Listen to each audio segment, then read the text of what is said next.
নবদ্বীপে অগণিত ভক্ত, কিন্তু মহাপ্রভু বেছে নিলেন মাত্র 3.5 জন। জগতে সব ভক্তকে দিয়ে করলেন হরি নামের প্রচার, নিজ গুড় কার্য মোর প্রেম প্রয়োজন। মাত্র 3.5 জন বাবা অন্তরঙ্গ ভক্ত। কারা? স্বরূপ দামোদর, রায় রামানন্দ, আর অর্ধেক সিকি মাইতি আর মাধবী দেবী। মেয়ে ছেলের অর্ধেক ধরেছে বাবা। এই 3 জন পুরো আর মেয়ে ছেলে অর্ধেক মাধবী দেবী। এই 3.5 জন আমার মহাপ্রভুর গণ। রামানন্দের কৃষ্ণ কথা স্বরূপের গান, বিরহ বেদনায় প্রভু রাখায় পরাণ। মহাপ্রভু মোট 48 বৎসর লীলা করেছেন। 24 বৎসর নবদ্বীপ লীলা। জন্ম অবধি, জন্ম থেকে 24 বৎসর করেছে নবদ্বীপ লীলা। তারপর 6 বৎসর গমনাগমন, ভক্ত সঙ্গে জীব উদ্ধার করেছে 6 বৎসর, চলে গেল 12। আর শেষ যে রহিল প্রভুর 12 বৎসর, কৃষ্ণের বিরহ স্ফূর্তি হয় নিরন্তর। সেটা কোথায় বাবা? গম্ভীরা। যদি কোনোদিন, আচ্ছা কে কে বলুন তো, পুরী ধামে কারা গেছেন?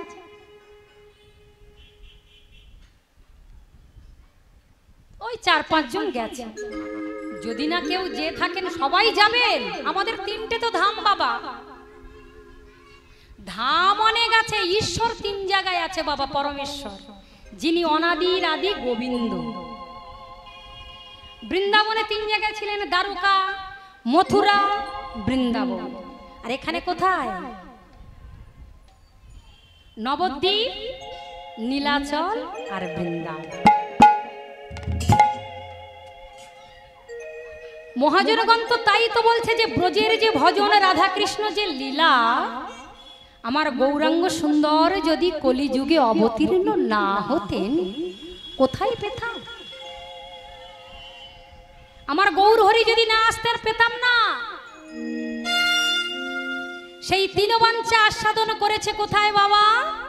গম্ভীরা। কই ছন রাধা প্রেমা, রাধা প্রেমা, কই ছন মধুরিমা, মধুরিমা, কই ছন সুখে তিউ ভোর, এ 3 বাঞ্ছিত ধন ব্রজে না হইল পূরণ। তাই নদিয়াতে করলয়লা, নদিয়াতে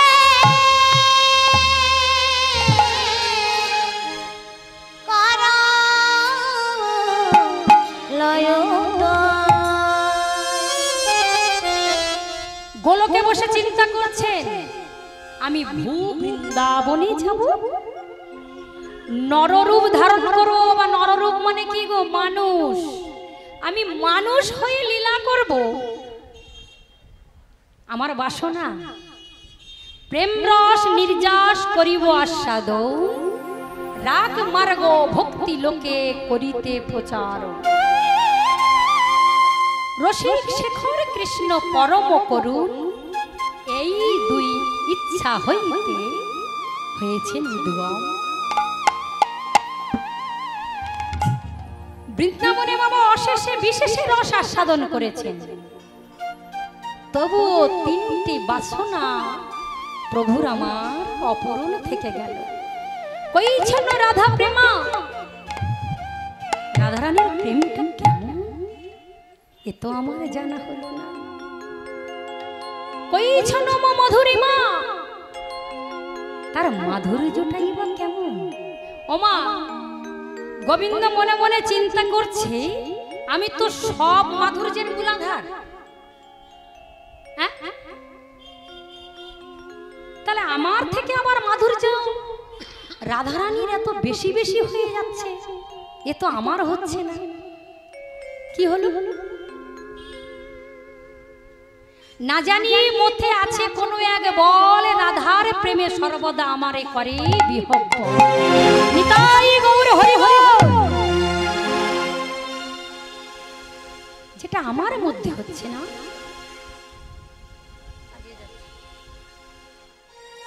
যেটা আমার মধ্যে হচ্ছে না সেটা কেন রাধারানী? ওমা নিজে থেকে নিজে লোভ হয়, এটা কোনোদিন শুনেছো? দর্পণাব্দে দেখি যদি আপনো মাধুরী, আস্বাদিতে লোভ হয়, আস্বাদিতে না। দর্পণ মানে কি বাবা? এই যে আমার দিকে দেখুন, দর্পণ মানে কি? আয়না। ওমার আয়নাতে মুখ দেখে, নিজের মুখ দেখে নিজে কোনোদিন ভোলা যায়?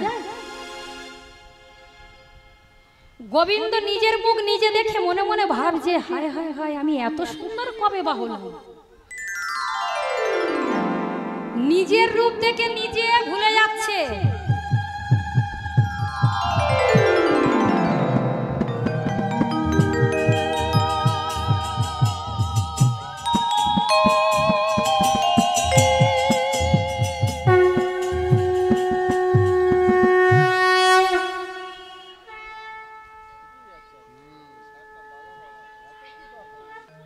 নিজের রূপ দেখে নিজে ভুলে যাচ্ছে বাবা, এ কোনোদিন হয় গো? তাই বলছে, কইছো নম মধুরিমা, কইছো ন সুখেতি হো ভোর। আমাকে ভালোবেসে রাধারানী কি সুখ পায় যে সুখে এমন বিভোর হয়ে আছে?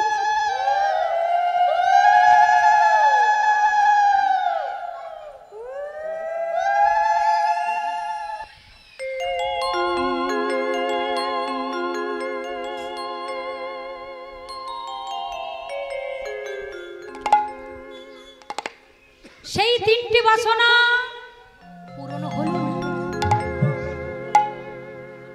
মনে মনে চিন্তা করছে,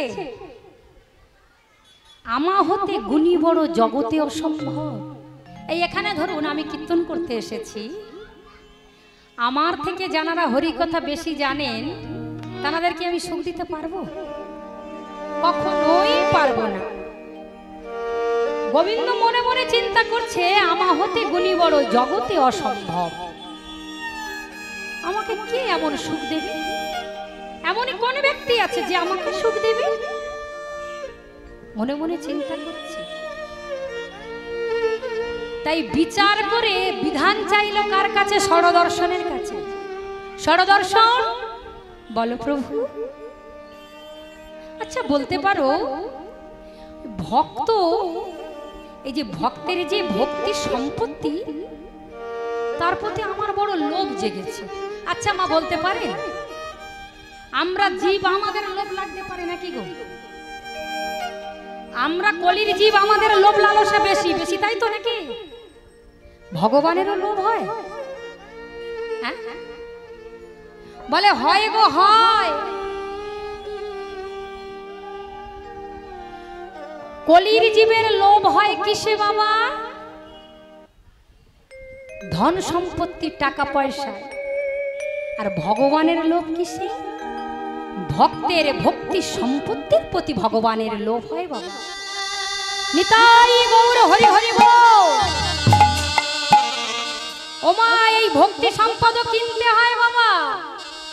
যেমন ধরুন পার্থিব জগতে চাল ডাল তরি তরকারি এগুলো কিনতে গেলে কোথায় যেতে হয় বাবা? বাজারে, দোকানে উপযুক্ত মূল্যের বিনিময়ে আনতে হয়। ঠিক তেমনি অপার্থিব জগতে এই ভক্তি সম্পদ কিনতে গেলেও বাজারে যেতে হবে বাবা। কোন বাজারে? এই যে সাধুর বাজারে। বলছে কৃষ্ণ ভক্তি ভাবিতামতি ক্রিয়তাং কুতোপি লভ্যতে তত্র লৌলমপি। ওমা কি দিয়ে কিনতে বলছে? তত্র লৌলমপি মূল্যমেকলং জন্ম কোটি সুকৃতি সুকৃতৈন লভ্যতে। শুধু এক জন্মে এই হরিবাসরে যে আপনারা এসেছেন, শুধু এক জন্মের ফল নয় বাবা।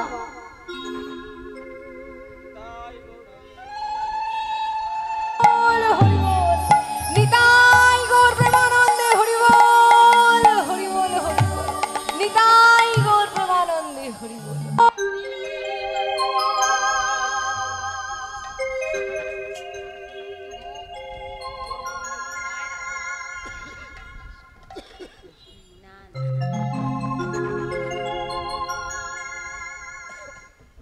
উপযুক্ত মূল্যের বিনিময়ে কিনতে হয়। কি দিয়ে? লোভরূপ মূল্য দিয়ে। যার মধ্যে কৃষ্ণ ভক্তি হয়েছে। ওমা পার্থিব জগতে ধন সম্পত্তি যার আছে সে কি আপনা থেকেই দিয়ে দেয়? কষ্ট করতে হয়, চাইতে হয়, তাই না? আপনাদের কাছে বিনীত নিবেদন এটাই যে যার কৃষ্ণ ভক্তি হয়েছে না, তৎক্ষণাৎ তার কাছে লোভরূপ লালসারূপ মূল্য দিয়ে কৃষ্ণ ভক্তিটাকে কিনে নিন। ভক্তের নিজস্ব সম্পত্তি হলো ভক্তি। তাহলে ভগবানের কি কোনো সম্পত্তি নেই? আছে গো, আছে। ভগবানের কি সম্পত্তি আছে? ভগবান হলেন কৃপা ধনী ধনী। এই আপনাদের মতো ভক্তরা ভক্তি ধনে ধনী, আর ভগবান কৃপা ধনী ধনী। তাই ষড়দর্শনকে ডেকে বলেছে, ষড়দর্শন বলো আমি এই ভক্তি সম্পত্তি কোথায় পাবো? বলছে প্রভু আমার তো 6টা গুণ, এক্ষুনি চলে যাব। আমার তো 6টা গুণ, আমি আর কি বিধান দেব প্রভু? আপনি বড় ভাগবতের কাছে যান। ভাগবতের তো 10টা গুণ। ভাগবত বলতে পারবে যে ভক্তি সম্পত্তি কোথায় পাওয়া যায়। প্রভু গেছেন ভাগবতের কাছে। ভাগবত বলো, ভাগবত বলো প্রভু, কি বলবো? বলো না ভাগবত, যে ভক্তের ভক্তি সম্পত্তি কোথায় পাওয়া যায়। আচ্ছা প্রভু আপনার জন্য কোনো আলাদা নিয়ম হবে না। ভক্ত যে প্রকারে পেয়েছে আপনাকে সেই প্রকারে পেতে। তাই আমাদের এই ভক্তের অবধিস্থলকে বাবা জানা আছে আপনাদের? আপনারা জানেন? কে বলুন তো? শ্রীমতী রাধারানী গো, রাধারানী। ভক্তের অবধিস্থল শ্রীমতী রাধারানী। তাই তো রাধা ভাবে কান্তি ধরি, কান্তি ধরি রাধা প্রেমে গুরু করি, রাধা ভাবে কান্তি ধরি, রাধা প্রেমে গুরু করি। এবার তাই বাসনায় আস্থা দিতে, তাই বাসনায় আস্থা দিতে এলেন নদিয়ায় নিত্যানন্দ লাল আমার গৌরাঙ্গ লাল। নিত্যানন্দ রায় আমার গৌরাঙ্গ রায়। আহা নিত্যানন্দ লাল আমার গৌরাঙ্গ লাল। নিত্যানন্দ রায় আমার গৌরাঙ্গ লাল। রাধা ভাবে কান্তি ধরি, রাধা প্রেমে গুরু করি, নদিয়াতে করল উদয়। সেই গৌরী সুন্দর আমার 24 বৎসরের পর মনে মনে চিন্তা করলেন, মরে না মানিলে সবে জীবী হবে না, জীবী হবে না। কৃপাশ্রু প্রভু আমার করিল সন্ন্যাস। করিল সন্ন্যাস। ওমা তখনকার দিনে ব্রাহ্মণদের খুব গোড়ামি ছিল গো বাবা।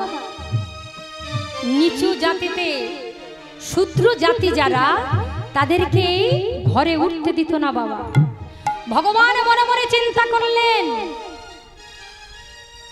এই ব্রাহ্মণদের গোড়ামি রাখলে চলবে না। স্বয়ং ভগবান কার ঘরে জন্ম নিলেন? জগন্নাথ মিশ্রের ঘরে, ব্রাহ্মণের ঘরে। ছোট্ট নিমাই গিয়ে বসে আছে বাবা শূদ্র জাতির ঘরে গিয়ে। হায় হায় হায় হায় হায় হায় হায়, আমাদের সব ধর্ম নাশ করে দিল। দেখো দেখো, নিমু আমাদের সব ধর্ম নাশ করে দিল। ছোট্ট নিমাই কোন জাতির বিচার করলেন না, জানো বাবা। তাই বলছে সন্ন্যাসী বুদ্ধে মরে করিবে নমস্কার, খণ্ডিবে সকল দুঃখ পাইবে নিস্তার। তাই গৌর সুন্দর আমার কোথায় গেছেন বাবা? কাটোয়া কাঞ্চন নগরে। কেশব ভারতীর কাছ থেকে সন্ন্যাস মন্ত্রে দীক্ষা নিয়েছে বাবা। দীক্ষা নিয়ে মায়ের কাছে এসে বলছে, মা ও মা, নিমাই কি মায়ের আদেশ ছাড়াই কি গেছে দীক্ষা নিতে? যখন ও মা ঘুমিয়ে আছে, ভোরবেলা কোকিল সুরে বলছে, গো মা, নিমাই বলেছে, মা আমি যে সন্ন্যাস নেব সেই বার্তা বলছে। আর মা ভাবছে কি, এই যা যা যা যা, ব্রজের কোকিল তুই ব্রজে যা। ও মা মায়ের কাছ থেকে স্বপ্নাদেশে আদেশ নিয়ে নিল। ঘুমের ঘরে মা বলে দিয়েছে, যা। যেই সন্ন্যাস নিয়ে এসেছে বাবা, বাবা নিমাই বিশ্বরূপ চলে গেল। তুই আমার একমাত্র ছেলে, তুইও যাবি বাবা। তোর বাবা চলে গেল, সবাই চলে গেল, সুন্দর একটি কন্যা দেখে তোকে বিবাহ দিলাম। মাতা বিষ্ণুপ্রিয়াকে রেখে তুই চলে যাবি, কিন্তু বাবা সন্ন্যাসীর তো গৃহে থাকা উচিত নয়। সন্ন্যাসীর তো গৃহে থাকা উচিত নয়। মা বলল, যা বাবা, আমার জন্য, আমার সুখের জন্য আমি চাই না তোকে ধরে রাখতে।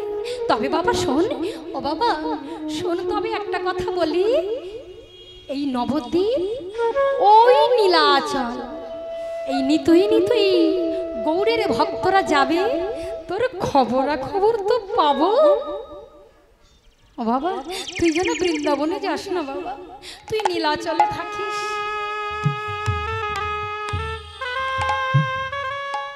গৌরহরি 24 বৎসর পর চলেছেন কোথায় বাবা? জয় জগন্নাথ, জয় জগন্নাথ, জয় জগন্নাথ, জয় জগন্নাথ, জয় জগন্নাথ, জয় জগন্নাথ, জয় জগন্নাথ, জয় জগন্নাথ, জয় জগন্নাথ, জয় জগন্নাথ, জয় জগন্নাথ, জয়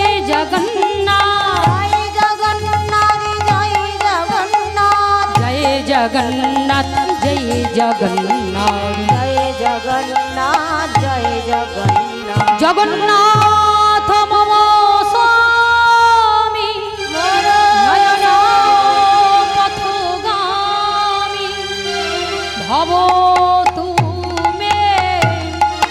জয় জগন্নাথ, জয় জগন্নাথ, জয় জগন্নাথ, জয় জগন্নাথ, জয় জগন্নাথ, জয় জগন্নাথ, জয় জগন্নাথ, জয় জগন্নাথ, জগন্নাথ মম স্বামী, নয়ন পথগামী, ভব তুমে। ভবত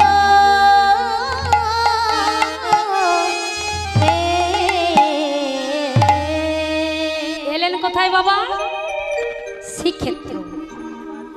পুরীধাম নীলাচল। আজকের আমাদের বিষয়বস্তু কি? এই যে জগন্নাথ দেখছো, জগন্নাথ কিভাবে সৃষ্টি হলো, জগন্নাথ সৃষ্টি তত্ত্ব আজকে শুনবো বাবা। হ্যাঁ, তা আমরা এসেছি কোথায়? কোথায়? নীলাচলে। নীলাচলে কারা বাস করে? উড়িয়ারা। বজা